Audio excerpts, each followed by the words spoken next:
अस्सलाम वालेकुम, आप देख रहे हैं YouTube channel cricket with Ismail. Pakistan ने वेस्ट इंडीज सीरीज के लिए अपना टेस्ट स्क्वाड अनाउंस कर लिया।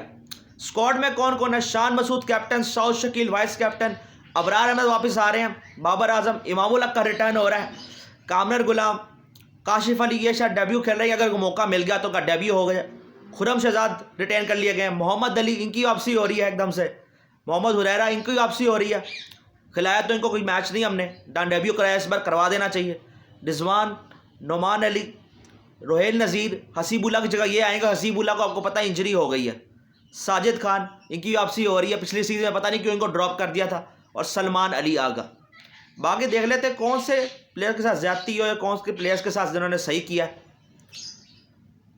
अब्बास हो, नसीम शाह हो, मीर हमजा हो, आमिर जमाल हो, इनको रेस्ट दे दिया गया है वर्कलोड की बात करते हुए। अब पता नहीं अब्बास का कौन सा वर्कलोड था, 2 मैच ही तो खेले उसने, और अब ये 2 खेलेगा। उसके बाद आपका पता हमारा एफटीपी में टेस्ट मैचेस किधर किधर है और कितनी देर बाद है। इसके बाद अक्टूबर नवंबर में हमने 2 मैच खेले, तो काफ़ी गैप पड़ा हुआ है। अब्बास और मीर हमजा को स्क्वाड में रख सकते थे। अब मुझे पता है स्पिन ट्रैक बनाना चाह रहे हो, मगर फिर भी आप दोनों को स्क्वाड में तो रख सकते हो ना, चाहे ना भी खिलाना। नसीम शाह की वैसी आपको फॉर्म है भी ना, फिटनेस वैसी है, तो वो ड्रॉप हुए हैं। शहीन शाह अफरीदी फिर पार्ट नहीं है, वो आपको पता है बीपीएल खेल रहे हैं, उनका भी पता नहीं कौन सा वर्कलोड मैनेज हो रहा था। आमिर जमाल की भी फॉर्म नहीं है। साजिद खान, अबरार अहमद की वापसी हो रही है। हालांकि अब मुझे लगता है कि उनको होना चाहिए था साउथ अफ्रीका सीरीज़ के लिए भी। हमें आखिरी मैच में स्पिनर की जरूरत थी, हमने खिलाया ही नहीं था। गलत प्लेइंग इलेवन हमने खिलाई हुई थी, नोमान अली को भी खिला सकते थे। रोहिल नज़ीर आपको बताइए हसीबुल्ला की जगह पर आ रहे हैं। लॉर्ड इमामुल हक की वापसी हो गई है। अब बनता यह है कि हरेरा को खिलाएं, फ्यूचर की तरफ सोचें। ये ना हो कि इमामुल हक खेल रहे हैं। अब्दुल्ला शफीक इनको ड्रॉप कर दिया गया, इधर लिखा हुआ है प्रेस रिलीज में कि ये आउट ऑफ फॉर्म है, इसलिए ड्रॉप कर दिया गया। सामी यूब ड्रॉप है, आपको पता है वो इंजरी का शिकार है, उनकी पता नहीं पीसीबी क्या चाहता है कि ये ना हो इंजरी ठीक हुई ना हो उसे खिला रहे हो हम, उनका कोई भरोसा भी नहीं है। बाकी ये यहाँ पर ये है कि आप प्लेइंग 11 क्या हो सकती है। हुरैरा को आप चांस दें शान मसूद के साथ, यही ओपनिंग करें, तीसरे पे बाबर को कर लें, चौथे पे कामरान गुलाम कर लें, 5वें पे सऊद शकील हो जाए, 6ठे पे सलमान अली आगा को कर लें, और रिजवान को मैं चाहता हूँ ये सीरीज़ ना खेलें, रोहेल नज़ीर को चांस दे दें, साजिद खान को मौका दें। नोमान अली को आपने इंक्लूड किया, पर आप मेहरान मुमताज़ की तरफ देख सकते थे, एक नए स्पिनर की तरफ जाते। आपने उसको इंग्लैंड सीरीज में इंक्लूड किया था, उसके बाद आपने ड्रॉप कर दिया उसको, तो आप फ्यूचर की तरफ भी देखें तो ज़्यादा अच्छा, पर आपने इंक्लूड नहीं किया।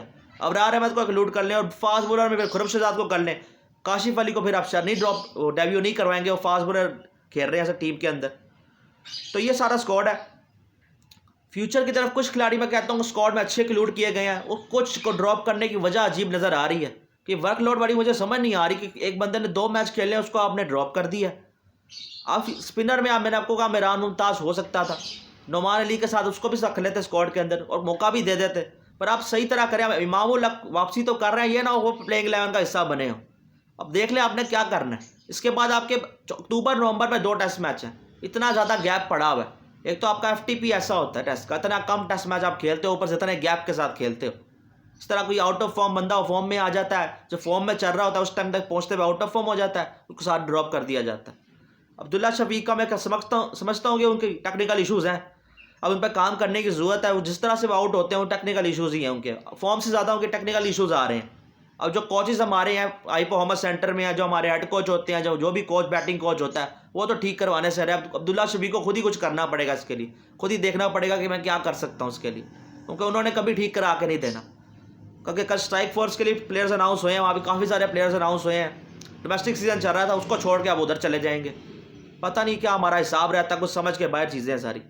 बाकी देखते हैं फिर पाकिस्तान कैसा करता है। मैं तो यही कहूँगा कि यंग खिलाड़ियों को चांस देते हैं। रिजवान ना खेलें दोनों टेस्ट मैच के अंदर, उनका बिल्कुल नहीं बनता हो। हुरैरा खेलें, बाकी स्पिनर्स आप खिलाओगे, खुरम शहजाद को आप खिला लेना। पता नहीं खुरम शहजाद का भी सवालिया निशान है कि वो फिट हैं या नहीं है, क्योंकि ज़्यादातर बॉलिंग शान मसूद से करवाते नहीं थे जब करवाने की ज़रूरत होती थी। ये बड़े सवालिया निशान यहाँ पर भी हैं।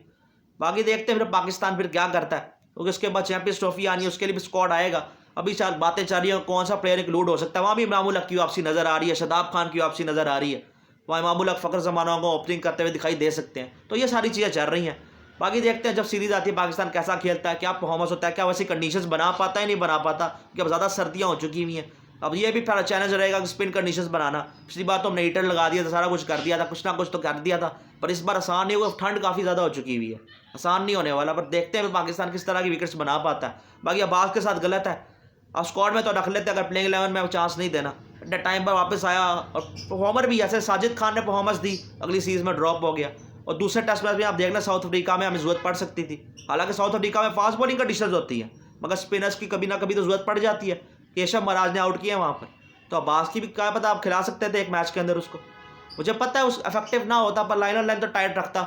ऐसे भी स्पिन ट्रैक बनना है, स्पिनर्स का गेम ही ज़्यादातर आना है। अब खुरम शहजाद फिट नहीं है, जो फिट है उसने एक एंड से लगातार बॉलिंग की थी पहले सेशन के अंदर, तो आप उसको रख सकते थे, पर आपकी मर्जी, आपने जो करना है। पर यह है कि आप यंगस्टर्स को चांस दें सीरीज़ के अंदर ज़्यादा से ज़्यादा, जो स्क्वाड में सेलेक्ट हुए हैं।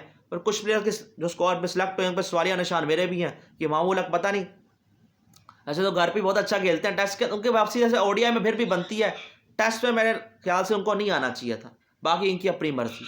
इसी के साथ वीडियो करें लाइक, चैनल करें सब्सक्राइब। अल्लाह हाफिज़।